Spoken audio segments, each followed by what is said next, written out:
Ya itu ya di materi kita berkaitan dengan khususnya ini lelaki ya. Satu ada, saya ulang sedikit, kerusakan kepemimpinan dari lelaki atau suami. Yang kedua, kerusakan ego. Jadi ego itu Tuhan, seharusnya lelaki punya egonya Tuhan, egonya Hayah gitu. Ini seharusnya ya desainnya. Tapi karena dosa ya sudah rusak. Nah, kerusakan itu dimanifestasikan dengan kerusakan di bidang pekerjaan. Ya tadi, menderita termasuk eh, dikalahkan oleh kondisi misalnya istri itu karena kepemimpinan yang gagal gitu. Jadi mempertahankan kepemimpinan lelaki, mempertahankan ego lelaki sebagai kohen.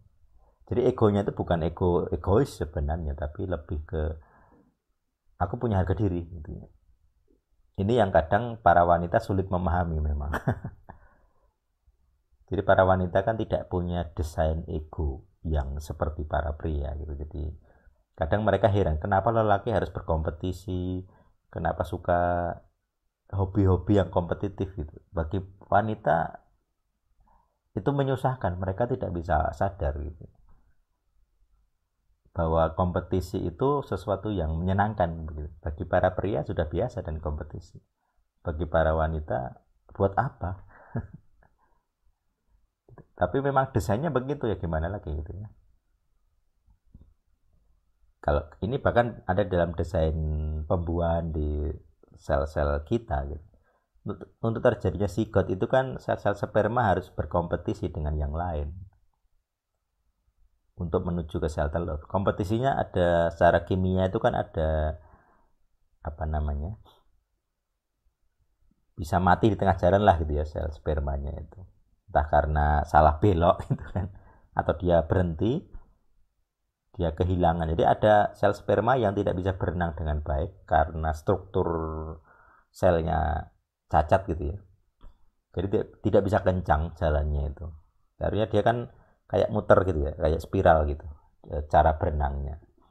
Tapi karena kegagalan atau bentuknya yang tidak normal gitu, jadi dia tidak bisa kencang. Nah ini kalah, itu kompetitif. Jadi setiap kita yang bisa lahir ini sudah pemenang gitu. Kita dulu pemenang gitu, sel-sel sperma yang menang gitu, yang apa berhasil dari jutaan sel gitu. Itu unsur egonya di situ sebenarnya. Jadi desain ciptaan, desain manusia bahkan mengandung unsur-unsur ini gitu. Ini pelajaran penting dari Kutuk Bekerja. Jadi kalau kita bisa memahami ini sistem atau pola gitu ya, kita bisa jadi mungkin ini bahasan lelaki sejati gitu ya. Jadi Kutuk Bekerja ini akhirnya jadi kayak bahasan pria sejati atau lelaki sejati. Biasanya ada beberapa sistem pemuritan yang membedakan. Ada wanita bijak, ada pria sejati ya. Jadi dibedakan kelasnya. Ya itu semoga bisa dipahami. Saya tahu ini sangat filosofis. Memang ini aslinya materi untuk para pria gitu ya. Walaupun tidak semua pria juga filosofis, tapi secara umum ini cara berpikir pria, cara berpikir lelaki. Kadang bagi wanita agak sulit dipahami, agak sulit diterima gitu ya. Kecuali wanita-wanita yang ya beberapa ada yang filosofi gitu. Tapi secara umum agak sulit ya menerima terlalu teoritis seperti ini. Nah, tapi semoga bisa dipahami, termasuk nanti kalau masuk YouTube itu kan ya semua orang tahu itu. Jadi biar bisa punya pemahamannya lebih biblical, lebih dekat karena ada ayatnya langsung dan bisa praktek gitu. Jadi untuk para pria tetap punya ego yang benar, ini berkaitan dengan kesehatan mental para pria. Ini penting sekali. Jadi bagaimana kamu tetap punya ego yang benar dalam kondisi miskin maupun kaya gitu. Itu ideologis sekali, agak-agak sulit dilakukan juga. Tapi semoga kita bisa tetap seperti itu karena ini berkaitan dengan citra ilahi di dalam diri kita. Jadi lelaki harus punya kemandirian ideologi gitu ya, berdiri di atas kaki sendiri. Baik, demikianlah materi kita, ibadah pemuritan tentang kutuk bekerja. Semoga atau bagi siapapun yang mendengarkan materi ini terus bisa menerimanya, bisa mempraktekannya dalam kehidupan sehari-hari.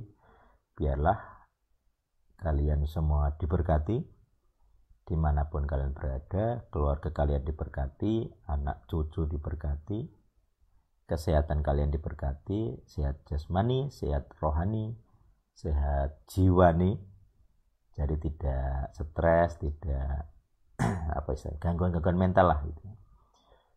Kalian juga diberkati dalam setiap pekerjaan. Jadi kalau orang sudah benar prinsipnya, tidak lagi terkutuk bekerja, idealnya gitu, ya berhasil di dalam pekerjaan. Berhasil dalam pekerjaan, bisa berperan secara aktif di secara sosial, mungkin dalam pelayanan yang kalian masing-masing sudah merasa terpanggil gitu ya. Juga kiranya bisa berperan juga di dalam misi-misi Tuhan, entah apapun itu. Ya semoga juga bisa membantu El Sadik gitu ya, entah dalam misi apa gitu. Sedangkan untuk yang menolak ya biar ada teguran dari Tuhan sendiri bahwa inilah yang ajaran yang asli sesuai dengan apa yang Tuhan ucapkan sendiri gitu.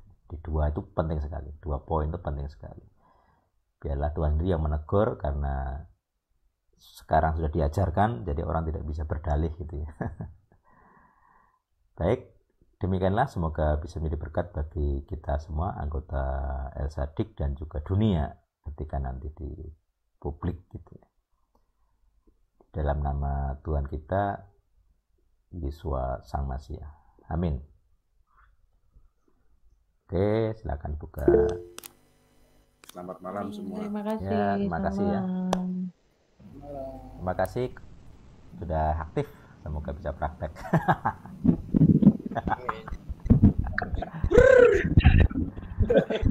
Para lelaki silakan praktek. Mantap, mantap. Terima kasih semua. Pak Widodo, makasih Pak Widodo. Selamat malam. Oke ya, saya tutup ya. 1, 2, 3.